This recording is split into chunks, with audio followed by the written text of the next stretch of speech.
जय हिंद, वंदे मातरम। दोस्तों, बहुत बहुत स्वागत है आप सभी का न्यूज इंडिया में। और अभी तक आपने इस वीडियो को लाइक नहीं किया तो लाइक कर लीजिए, और चैनल पर नए हैं तो चैनल को सब्सक्राइब कर लीजिए, साथ में बेल आइकन भी प्रेस कर लीजिए और वीडियो को ज्यादा से ज्यादा शेयर कीजिए। और आप किस राज्य शहर से न्यूज को देख रहे हैं कमेंट में जरूर लिखें। तो चलिए बढ़ते हैं खबरों की ओर। जी आपको बता दें कि प्रधानमंत्री नरेंद्र मोदी ने वीडियो कॉन्फ्रेंसिंग के माध्यम से गुजरात के वलसाड जिले में श्रीमद रामचंद्र मिशन की विभिन्न परियोजनाओं का उद्घाटन और शिलान्यास किया। वीडियो कॉन्फ्रेंसिंग के दौरान पीएम मोदी ने कहा, देश की नारी शक्ति को आजादी के अमृतकाल में राष्ट्र शक्ति के रूप में सामने लाना हम सभी का दायित्व है। उन्होंने कहा कि केंद्र सरकार आज बहनों बेटियों के सामने आने वाली हर उस अड़चन को दूर करने में जुटी है जो उसे आगे बढ़ने से रोकती है। जी आपको बता दें कि केंद्र की मोदी सरकार देश के आम लोगों को सोशल सिक्योरिटी का फायदा देने के लिए अटल पेंशन योजना नाम की सरकारी पेंशन स्कीम लेकर आई। इस पेंशन स्कीम के जरिए देश के आम लोग 60 वर्ष की आयु के बाद पेंशन का फायदा उठा सकते हैं। देश भर में इसके सब्सक्राइबर की संख्या 4.1 करोड़ के पास जा चुकी है। केवल वित्त वर्ष 2021 से 2022 में कुल 99 लाख से ज्यादा लोगों ने इस स्कीम को सब्सक्राइब किया है। इसकी जानकारी pension fund regulatory and development authority ने दी है। जी आपको बता दें कि आजादी के 75 साल पूरे होने जा रहे हैं और अमृत महोत्सव के तहत पूरे देश में हर घर तिरंगा अभियान को लेकर उत्साह दिखाई दे रहा है। इसी बीच मध्य प्रदेश में बीजेपी और कांग्रेस में तिरंगे पर सियासत शुरू हो गई है। केंद्र सरकार के अभियान के तहत प्रदेश भर में राष्ट्र ध्वज बनाने का काम तेजी से चल रहा और इसको स्व सहायता समूह आकार दे रहे हैं। तिरंगे को खादी, ग्राम उद्योग सहित अन्य संगठन बना रहे हैं। जी आपको बता दें कि कलकत्ता उच्च न्यायालय ने झारखंड कांग्रेस के 3 गिरफ्तार विधायकों द्वारा सीबीआई को जांच सौंपने की याचिका खारिज कर दी।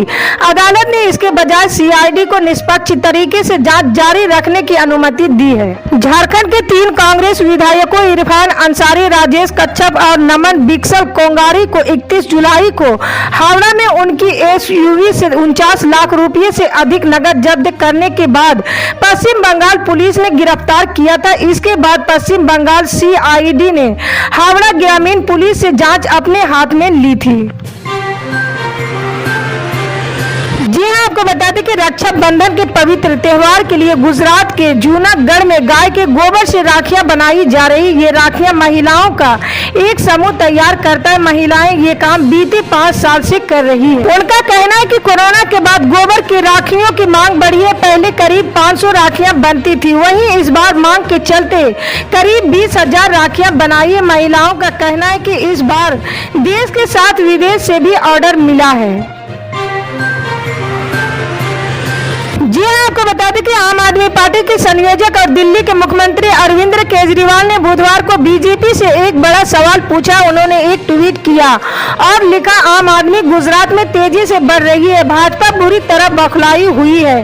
क्या ये सच है कि आगामी विधानसभा चुनाव में भाजपा गुजरात में अमित शाह जी को सीएम चेहरा घोषित करने जा रही है? भूपेंद्र भाई पटेल के काम से क्या भाजपा भी नाराज है? आपको बता दें कि उत्तर प्रदेश की सियासत में अपने सबसे बुरे दौर से गुजर रही बसपा को मायावती दोबारा से खड़ा करने की कवायद में जुटी है, लेकिन विपक्षी दलों के साथ कदम से कदम मिलाकर चलने के बजाय वो बीजेपी के साथ कदम ताल कर रही है। उपराष्ट्रपति के चुनाव में मायावती ने एनडीए उम्मीदवार जगदीप धनखड़ को समर्थन करने का ऐलान किया है। इससे पहले राष्ट्रपति के चुनाव में द्रौपदी मुर्मू को सहयोग किया था। ऐसे में सवाल उठता है कि आखिर मायावती विपक्ष के बजाय बीजेपी के साथ क्यों खड़ी नजर आ रही है?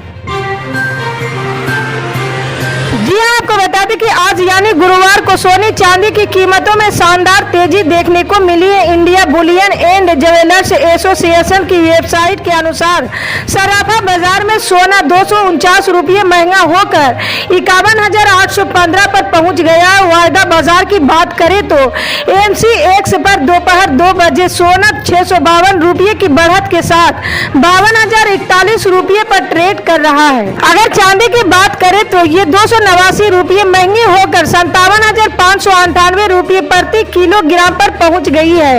एमसीएक्स पर दोपहर 2 बजे ये 553 रुपये की बढ़त के साथ 58,107 रुपये पर ट्रेड कर रही है।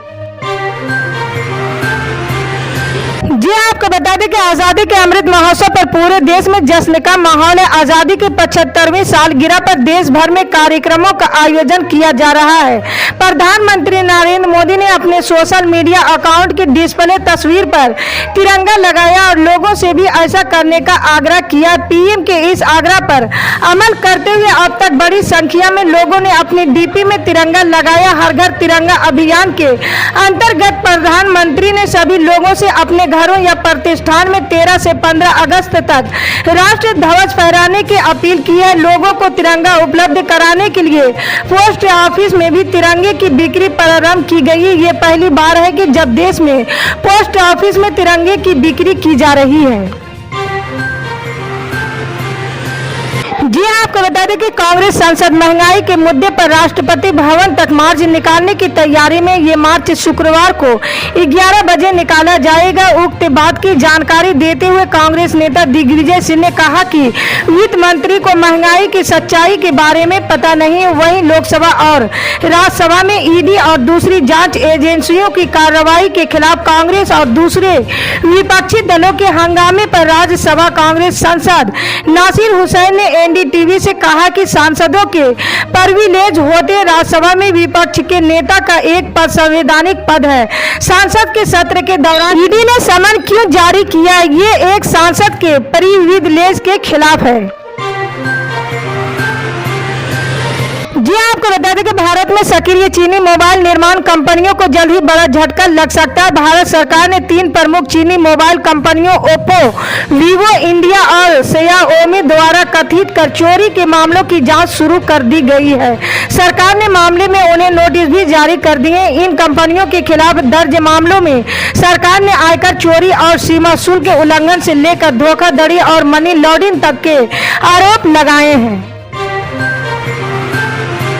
जी आपको बता दें कि संघ लोक सेवा आयोग के माध्यम से आईएएस और आईपीएस सेवाओं में होने वाली भर्तियों में भारी संख्या में पद खाली। केंद्र सरकार ने सांसद में बताया है कि 1 जनवरी 2022 तक विभिन्न राज्यों में आईएएस और आईपीएस के 2336 पद खाली हैं। केंद्रीय मंत्री जितेंद्र सिंह ने गुरुवार को कहा कि 1 जनवरी 2022 तक विभिन्न राज्यों में भारतीय प्रशासनिक सेवा में 1472 और भारतीय पुलिस सेवा में 8064 पद खाली हैं।